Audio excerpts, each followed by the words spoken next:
11절에 보면은 모세의 책을 낭독해서 백성에게 들렸는데 그 책에 암몬 사람과 모압 사람 영혼이 하나님 총회에 들어오지 못하리니 해서 나옵니다.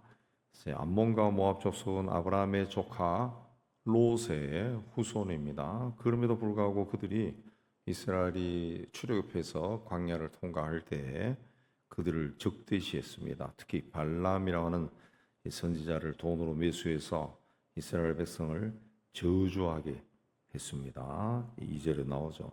저주하도록 그렇게 했습니다. 그래서 영원히 총회에 들어오지 못하리니 그랬습니다. 어떻게 보면은 아브라함의 후손과 피가 섞인 거죠. 그러고 보면은 그 아브라함과 다 관련된 겁니다. 아브라함의 그 아들 이삭 또 이스마엘, 이스마엘은 쫓겨났죠. 근데 이스마엘의 후손들이 지금 아랍 사람들이고, 또 이게 아브라함의 조카 롯의 또 후손들이 암몬과 모압이 나오고, 그러니까 또 이삭의 후손들이 이스라엘 사람들이고, 그러니까 온 그 아랍 지역이 또 이 전 세계에 이 아브라함의 후손들이 다 있는데 적통인 이삭의 후손에 대해 가지고 이스마엘의 후손이나 뭐 암몬이나 모압의 후손들도 이게 별로 좋아하지 않는다는 거죠. 서로 자기가 적통이라고 그렇게 우기고 막 그렇게 있죠. 근데 이렇게 뇌물을 줘서까지 저주하라 그랬지만은 하나님이 그 저주를 돌이켜 복이 되게 하셨다 그랬습니다. 남이 하는 것을, 남이 잘 되는 것을 시기하고 그런 사람들이 옛날이나 지금이나 있습니다. 그런 사람들은 복을 받지 못합니다. 왜냐하면 하나님이 복을 주시기로 한 사람은 누군가 아무리 음해하고 상처를 주고 욕을 하고 저주를 한다 해도 그 사람은 저주가 임하지 않습니다. 복을 받습니다. 대신 저주한 사람은 그 저주가 자기인데 돌아가서 심판을 받게 되죠. 그래서 우리는 할 수 있으면은 남을 잘 되도록 복을 빌어줘야 돼. 그래서 그 사람이 복을 받을 그릇이 되지 않으면은 내가 빌었던 복이 다 나에게로 돌아온다. 그랬어요.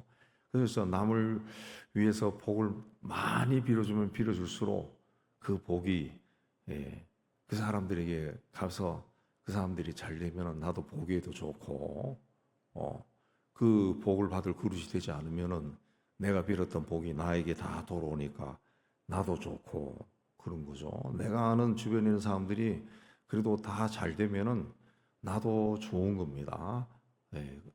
그들이 잘 되고 풍성하고 지위가 올라가면은 그들과 가까운 나도 그런 대접을 받는 거죠. 그러니까 좋은 겁니다. 그래 항상 이런 넉넉한 마음을 가지고 누군가를 너가 아는 사람들을 복을 빌어줘야 돼. 모르는 사람도 복을 빌어줘야 되는데 우리 사이는 지금 그게 아니라 시기와 질투와 다툼과 막 저주를 막 퍼붓는 그런 사회가 되어 있어요.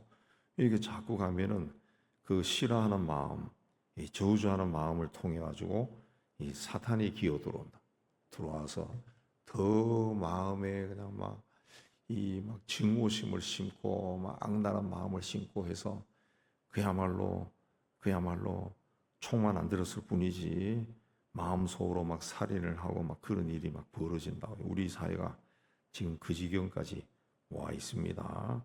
그러니까 오랫동안 지도자들이 칠칠치 못해가지고 그런 일이 오는 겁니다.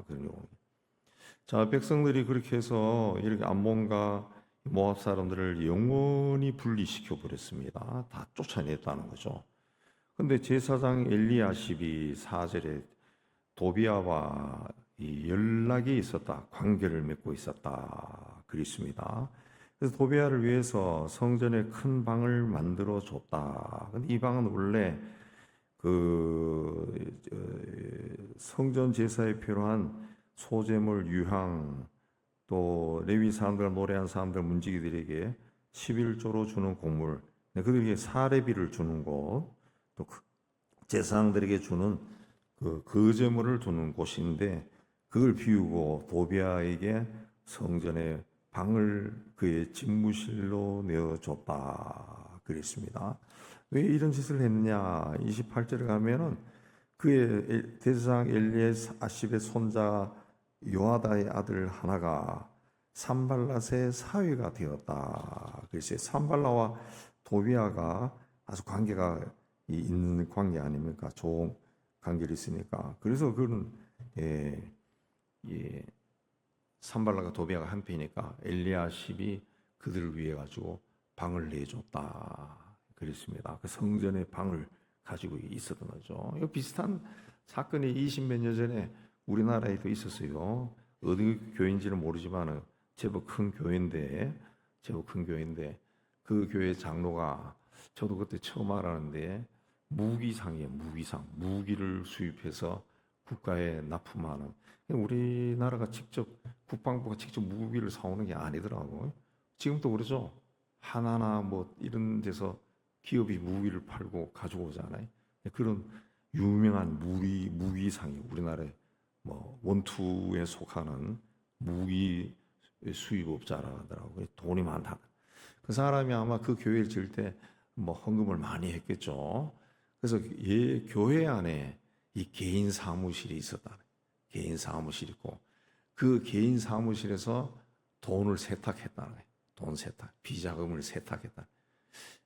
그러니까 뭐 다 밝혀진 건 아니지만 아마 그 자신의 비자금을 교회 헌금으로 집어넣었다가 다시 빼고 막 그런 짓을 했는가 봐요.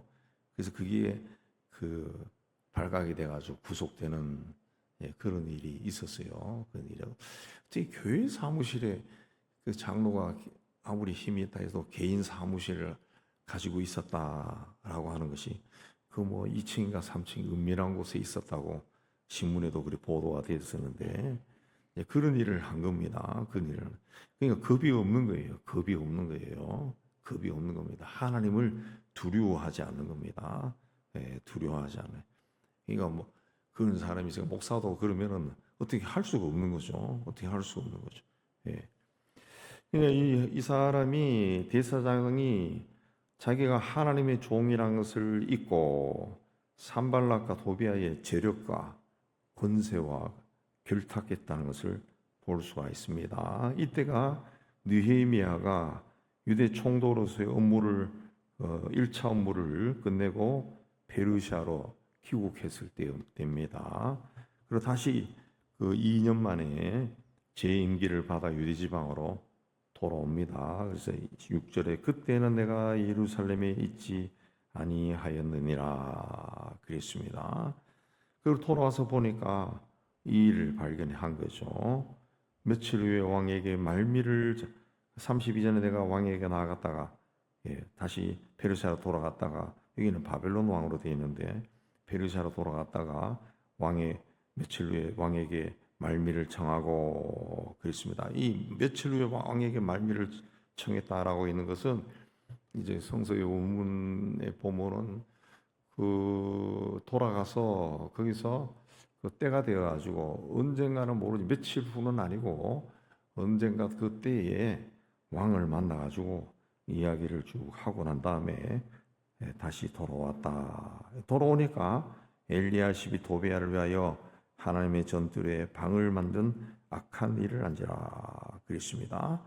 그래서 8절에 내가 근심해서 도비야의 세간을 방 밖으로 다 내어 던지고 그 방을 정결하게 하고 거기에 있어야 될 성전의 그릇과 소재물과 유향을 다시 그리로 들여놓았다. 그리고 오랫동안 자기가 없는 사이에 레위 사람들의 받을 그러니까 사례비를 주지 않아 가지고 레위 사람과 노래하는 사람들이 각각 자기 밭으로 도망갔다.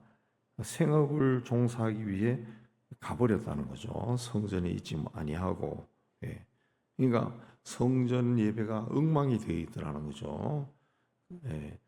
그래서 그 11절에 내가 모든 민장 이 관리들을 꾸짖어서 왜 이렇게 성전이 버림받았느냐, 성전을 관리 못했냐 하고 레위 사람을 불러 다시 제자리에 세우고 온 유다로 하여금 11조를 가져오게 하고 또 제사장들을 그 창고지기로 삼고 창고를 관리한 사람 삼고 그 충직한 제사자들 그들이 형제들에게 이 먹고 사는 것을 이제 분배하는 일을 맡았다. 그래서 14절에 하나님이여 나로 하여금 이 일로 나를 기억하옵소서 그랬습니다. 이렇게 해서 이제 25절로 가면은 그들을 책망하고 저주하고 때리고 머리털을 뽑고 뭐 이런 일을 했다는 거죠. 이건 뭐냐 하면은 이제 이 유다 사람들이 그 이전에 이방 사람들과 결혼해서 있는 것을 철저하게 응징했는데 자기가 없는 사이에 또 결혼을 또 하고 그랬다는 거죠. 그러니까 악한 습관은 어느 날 갑자기 사라지지 않는다는 거죠. 사라지니까. 그래서 이 이방 사람들과 같이 결혼한 유다 사람들의 아이들이 24절에 보면은 이스라엘 말도 못했다는 거죠. 그래서 막 화가 나서 25절에 그들을 책망하고 저주하고 때리고 머리털을 뽑고 아주 화가 났는가 봤습니다. 이 머리털을 뽑았다고. 고대 사이에 머리털을 뽑아버리는 것은 이 고문을 하는 거거든요. 아주 모욕을 주는 거니까 다시 하나님을 향해 맹세하게 했다는 거죠. 맹세하게 했다. 그래서 옛날부터 솔로몬이 이런 일을 해가지고 나라에 온 우상이 들어왔는데 또 이런 일을 하느냐 맹세하게 됐다. 맹세하게 했다. 그렇습니다. 이 범죄한 자와 같이 있으면은 또다시 범죄하기 쉽습니다. 술 좋아하는 사람과 있으면은 언젠가는 술을 먹게 됩니다. 죄에서 멀어지기 위해서는 죄와 단호히 결별하는 그런 일을 해야 됩니다. 그 자리는 가지 말고 그 사람들과는 어울리지 말아야 됩니다. 같이 있다 보면은 다 배웁니다. 다 학습하고 그들이 하는 것이 나도 자꾸 하게 돼요. 뭐 오래전 일이지만은 제가 군에 가서 70년대에 그 최전방 가니까 그 옛날에는 최전방이 진짜 그 북한 군하고 그냥 마주치는 그런 곳에 있었거든요. 보여요. 그 아이들이 보입니다. 겁도 나고 막 그런 곳인데 그 와 있는 병사들이 옛날에는 막 학력이 없어요. 초등학교도 안 나온 사람도 있고 글을 못 써서 연애 편지도 대신 써준다. 대신 써주고 뭐 그렇게 한 적도 있는데 예. 근데 거기에 같이 계속 이제 살다 보니까 이 말이 거칠어지는 거예요. 말이 거칠어. 예. 욕이란 욕은 다 배우는 거예요. 욕이란 욕은 다 배워. 예. 이게 욕이구나 하는 거를 제가 군에 가서 처음 배웠다. 그리고 자꾸 사람을 때린다고. 예. 때리고 싶지 않아도 때리라 그래요. 안 때리면 내가 맞아. 내가 막 안 때리면은 나를 막 두들겨 패니까 너무 아프잖아요. 내가 또 내 부하들 내보다 몇 달 차이 안 나는 늦게 입대한 애를 또 때립니다. 그럼 못 때려요. 못 때리는데 나 같은 사람이 못 때리는데 나를 때리니까 때리는 거죠. 그게 자꾸 이제 습관이 되면은 이 사람이 그야말로 성질이 나빠지죠. 독종이 되는 거죠. 독종이. 옛날 군대는 그래요. 그렇게 독종을 만들어서 전쟁이 일어나면 이제 막 쳐들어가게 막 만드는 거죠. 예. 같이 있으면은 배운다. 우리나라 교도 행정의 문제가 자꾸 범죄자들을 같이 몰아놓으니까 이 교도소에 들어가면은 기술을 하나씩 배워가서 나오는. 점점 악해지는 거예요. 점점 악해져. 예. 그러니까 가지 말고 어울리지 말아야 됩니다. 이스라엘로 하여금 느헤미야는 하나님의 거룩한 자로서 그 위치를 잃어버리지 않도록 모든 노력을 다했습니다.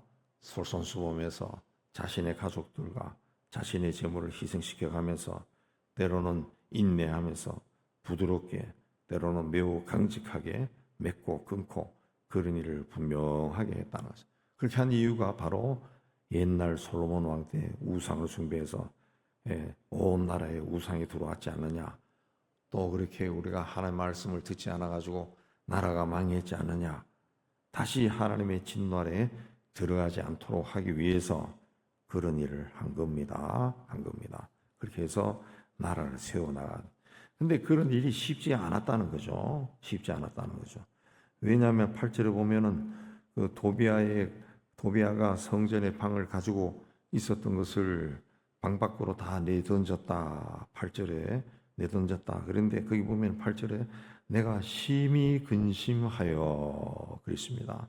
굉장히 근심했다는 거죠. 예, 배에 심히 근심했어.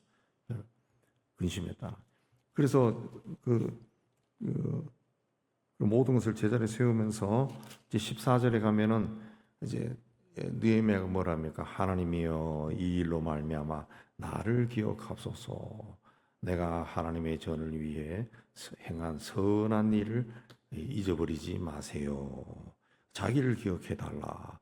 22절에도 하나님이여 내가 이런 일을 한 것을 이것도 기억하시고 주의 크신 은혜대로 나를 아껴 주세요. 31절에도 하나님이여 나를 기억하사 복을 주세요. 기억해달라, 기억해달라. 이 말의 그 뒤에 있는 뉘앙스는 굉장히 자기가 이런 일을 했지만은 굉장히 힘들었다는 거죠. 힘들었다. 그렇지 않겠어요? 막 적들이 막 있는데 자기를 대적하는 사람들이 있는 한복판에서 그 당대 최고의 재물과 권력을 가진 사람들의 사무실 집기를 바깥으로 내던지고 이방인과 결혼한 사람들을 불러가지고 때리고 머리털을 뽑고 본인이 물론 총독이지만은 굉장히 힘들겠죠. 요즘 또 그런데 고대 시대는 그야말로 암살도 막 일어나는 그런 시대인데 굉장히 힘든 거죠. 그래서 하나님 나를 기억하사 나에게도 복을 주세요. 우리가 생각할 때는 이미 복을 많이 받은 사람인데 총독이라는 고위직에 있지, 재물도 많지, 뭐 종들도 많지, 그런 사람이지. 그런 사람이 나에게 복을 주세요. 내가 행한 일을 기억하세요. 이 선한 일을 기억하세요. 그렇게 기도했다라는 겁니다. 우리도 어떤 어려움이 있어도 하나님 앞에 바로 서기 위해서는 자기 자신과 투쟁을 해야 돼. 자기 자신을 이겨야 되고 환경을 이겨야 됩니다. 또 어떤 사람 때문에 뭔가를 못하는 것이 아니라 해 나가야죠. 욕을 먹어도 꾸준히 해 나가면은 그 욕이 결국은 나에게 복이 되어 돌아오는 겁니다. 돌아오는 거예요. 그렇게 해서 우리가 뭐 사람들 앞에서 공개적으로 못하지만 홀로 하나님 앞에 있을 때 하나님 내가 그래도 한 일을 기억해 주세요. 내가 그래도 그 당시에 이런 일을 겪었지만 선하게 행동한 거 아니겠습니까? 사람들로 오해를 받았지만 하나님이 내가 그런 내 욕심을 위해서 한 것이 아니란 걸 하나님은 알지 않습니까? 예, 그런 기도를 한 겁니다. 나를 기억하사 내가 한 선한 일을 기억하시고 나에게 복을 주세요. 그러니까 느헤미야는 하나님 한 분만 바라보고 생각하고 말하고 행동했던 그런 사람입니다. 세상적인 가치관을 버리고 하나님 나라의 가치관을 백성들에게 심기 위해 노력했던 사람이다. 우리가 느헤미야처럼 가정에서나 교회에서나 직장에서나 우리가 살아가는 모든 터전에서 이런 마음을 가지고 일한다면은 하나님께서 우리 사회를 나라를 또 가정을 복되게 하실 겁니다. 이 말씀을 기억하고 우리도 내 하나님이여 나를 기억하사 복을 주옵소서 이렇게 기도해야 됩니다. 하나님이 복을 주려고 해도 하나님이 아는 게 하나도 없어. 아는 게 하나도 없어. 죄를 복 주려고 해도. 그럼 아는 게 하나도 없으면 복이 없는 거죠. 나를 기억하사 복을 주옵소서.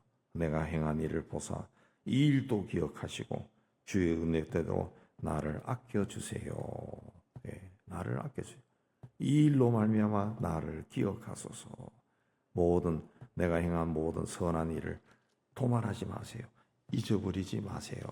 우리도 이렇게 하나님 앞에 나와서 기도할 수 있는 선하고 하나님 보시기에 기뻐하는 일을 많이 행하는 하나님 앞에 잘못해서 하나님 용서해 주세요. 그것만 용서해 주세요.